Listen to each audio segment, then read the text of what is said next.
Melissa? Yes, what is it, Cindy? To be honest, it's actually really difficult for me to say this to you, but...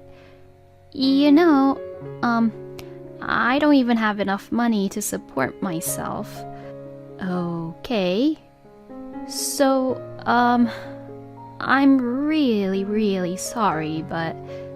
Can I stop with giving you the financial support? Huh? Financial support? I live on the pension and I can't really afford to give you any financial support. What do you mean by giving me the financial support? Huh? My name is Melissa and I am 30 years old, working in a company. I met my husband Caleb through a singles party and we just got married a year ago. My husband is a kind and funny man, although he can get a little carried away sometimes. And the reason I decided to marry my husband is that because he is very family-oriented. I want to make sure to look after and reassure my mom. She's getting old and I'm worried about her, you know. I want to take care of her as much as I can. When we were dating, I heard my husband talking like that about his mother, and I thought he was a wonderful person. Later, I met my mother-in-law, Cindy, for the first time to inform her about our marriage, and she was a very nice person. Oh, Melissa, thank you so much for accepting Caleb as your husband and being a wife to him. You're such a lovely and nice girl, and you're too good to be with Caleb. Even after Caleb and I got married, Cindy never changed her attitude and treated me kindly. I know it must be hard to do all the house chores while working. Melissa, you can always count on me, you know. Thank you very much, Cindy. You often hear a lot of talks on TVs and radios about issues between the wife and her mother-in-law, but there's no such problem with Cindy and I have never once been mistreated by Cindy. Rather, she takes care of me like her own real daughter. But a little while after we got married, there was something that bothered me a little. It was not about Cindy, but it was about my husband. I'm exhausted today, so let's go to my mom's and have dinner. What? Today is your turn to cook dinner, right? So, I'm saying that I'm exhausted from work and don't want to do anything, so let's go to my mom's. But won't that be a hassle for Cindy if we go so suddenly without any prior notice? Oh, it's fine. Don't worry about that. Mom must be lonely too, so it'll be nice for her too to have us over and have a lively dinner all together. Cindy had lost her husband 3 years ago, and now she lives alone in their house. Her house is a bit large for one person to live alone, and she could certainly get lonely. But isn't it too rude to just visit Cindy out of the blue without saying anything? If it were just my husband, it would be enough, but even I would be intruding Cindy. And if we were going to have dinner with Cindy, she would need to make some preparations.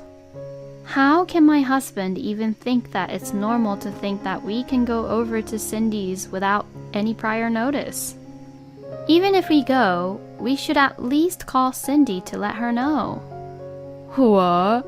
We don't really have to do that, you know. We're just going back to my parents' house. To you, it may be that, but to me, I feel like I'm intruding. We have to at least be mindful to Cindy and have manners. When I persisted, my husband said, "Okay." And while looking really lazy, he picked up the phone and began to call Cindy. Mom said we could go. Are you really sure? I really hope she's not just saying that. Come on, Mom says it's okay, so why not? I think you're worrying too much, honey. There was no point in wasting any more time arguing with Caleb, so we headed to Cindy's house anyway. Oh, welcome you two. Thank you for coming all the way down here. My mother-in-law greeted us with a huge, gentle smile despite our sudden visit. Well then, hurry up and do come in. I just got it ready now, so please do enjoy it before the meal gets cold. Huh? You cooked that much? Cindy had made several dishes for us and served them to us. When I heard that you two were both coming, I got really enthusiastic, you know. See, I told you. Mom is really happy that we both came here today. Even if that is true, it is too inconsiderate of Caleb to even say that in front of her. My husband opened a beer without any hesitation, drank it down, and ate what Cindy had cooked. Well, I'll have some of the dishes you cooked, Cindy. Thank you. No, please do eat a lot. How do you like it? Oh, it's very delicious. How did you make it? Oh, I'm so happy then. Next time, I'll teach you how to cook this. Yay, thank you so much. Because Cindy was always kind, both Caleb and I were able to have dinner that day in a peaceful way. But a few days later, my husband suggested once again that we should go back to Cindy's house for dinner. We went there just the other day. So that's just too much. It'll be a huge hassle. No, it's fine. I've already called her about it in advance this time. Oh, really? Yeah, I called Mom yesterday. Oh, so you were already planning to skip cooking today too? Oh, don't say it like that, honey. I did do my part in preparing the meal, haven't I? No, Cindy is the one who is preparing the meal. So practically, you didn't do anything. So, I'm the one who asked my mom to cook for us today, right? So that means that even though I'm in charge of cooking, making sure that the meal for us is ready is part of my responsibility too, right? I don't know what the hell Caleb was talking about. Even though Caleb was saying something nonsense, since Cindy had already prepared the meal, I had no choice but to go along with him. Cindy, I'm sorry for disturbing you again when we just came the other day. Oh, what are you talking about? I told you that you can count on me anytime, didn't I? If you're in trouble, don't hesitate to ask me anything, okay? Well, it's not like we're really in any trouble. It's just that my husband is slacking off in cooking and doing house chores, and that's why he's only relying on Cindy for her meals. Thinking like that, I felt very sorry for Cindy. Since then, upon my husband's suggestion, we always went to Cindy's place to ask her to feed us on the days when he was in charge of cooking. Despite that, Cindy always greeted us with a smile and cooked us delicious home-cooked meals. But I felt really bad to ask Cindy to help us out without us doing anything so many times, and that's pretty questionable being adults and all. So, I made a suggestion to my husband. Hey, I'm not going to tell you to stop going to Cindy's, but I think we should at least thank her for cooking meals for us. Huh? Like what? I think we should give Cindy some financial support for food, since she's taken care of us so much. I don't think Mom really cares much about that, though. No, but I still feel bad. I'll give you some money every month from my salary, so will you give it to Cindy for me? If I give the money directly to Cindy, I am sure that she would be too careful and would not accept it because she's a very kind person like that. So I thought it would be better to give it to her from my husband, who is her son. My husband's eyes widened in surprise, but he said, "Well, if you insist that much, then I understand. I'll take responsibility and give it to Mom." I was relieved that I could now repay Cindy a little in this way. After that, we continued to eat dinner at Cindy's house, and my husband would say this: "We're eating at Mom's place," as if it was a normal thing now. We had dinner at Cindy's house about twice a week, and before I knew it, 3 months had passed. Of course, I felt a little bad, but since I know that I also gave Cindy some financial support, maybe I was thinking in a spoiled way. Then, I learned about a shocking fact. It was after dinner one day at Cindy's house. "Phew, I ate very well." Saying that, my husband had finished eating and was relaxing on the sofa watching TV. I was washing dishes and cleaning up with Cindy. Then, Cindy started talking to me with an awkward look on her face. Melissa? Yes, what is it, Cindy? To be honest, it's actually really difficult for me to say this to you, but, I don't even have enough money to support myself. Okay. So, I'm really sorry, but can I stop with giving you the financial support? Huh? Financial support? I live on pension and I can't really afford to give you any financial support. What do you mean by giving me the financial support? Huh? Well, like I cook you both meals regularly and how I'm giving you financial support regularly. What? I understand that you and Caleb are in trouble, but as you can imagine, I'm starting to feel a little desperate too. Hey, wait a minute. I don't know anything about you giving us financial support. What? Besides, I am giving you financial support every month, aren't I? Huh? I felt bad about you having to take care of us so many times, cooking us amazing meals, so I gave Caleb some money to give to you, Cindy. I haven't received anything from Caleb. What? Then both Cindy and I had realized something. There is only one person we could think of. I had never been pissed off like this ever before. Then I immediately went over to Caleb, who was lying on the sofa. Hey, Caleb! What is the meaning of this? What? What is it? My husband seemed to be drunk and he was giggling around. What do you mean, what is it? What's wrong with you? Shouting at me like that.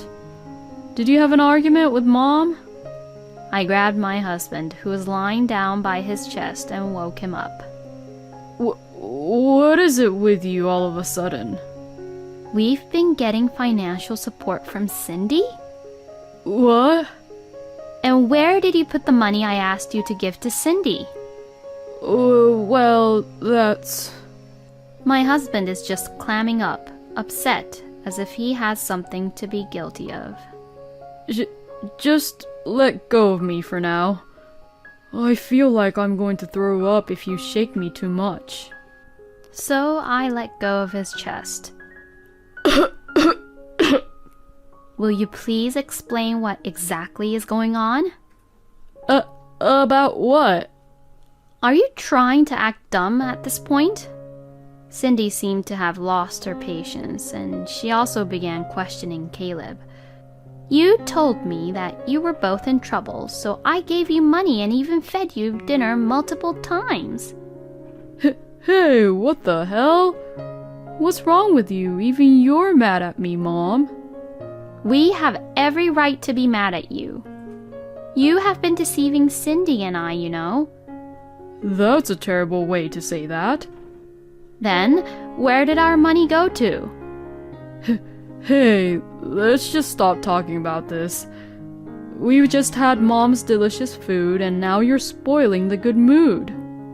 And whose fault is it? That's...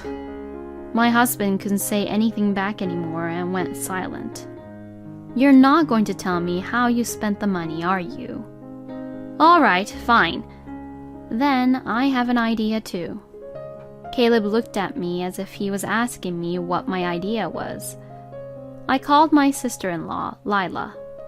Lila is very protective of me and takes care of me really well, and my husband is very weak towards Lila. Lila is a strong-willed, independent woman, and when my husband, who has always been a good guy, would get carried away, she makes sure to set things straight for Caleb. When I called Lila and explained the situation quickly, she said she would be here soon. When my husband found out that Lila was coming over, his face turned really pale.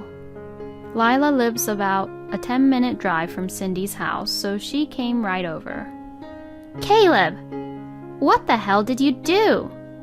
What did you do with Mom and Melissa's money? That's... My husband stubbornly refused to talk even after Lila arrived. This is going to be a long battle. Melissa, you can go home for today. I'll interrogate him all night and make him talk. Thank you very much. I'll be waiting for your update. So, I took Lila's word for it and decided to go home first. The next day, when I went to work as usual, I received a message from Lila.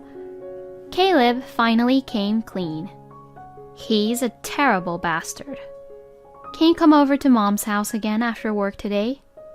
I wondered what it was. I wondered what Caleb did which made Lila describe him like that. So, I went to Cindy's house after work. My husband and Lila was already there.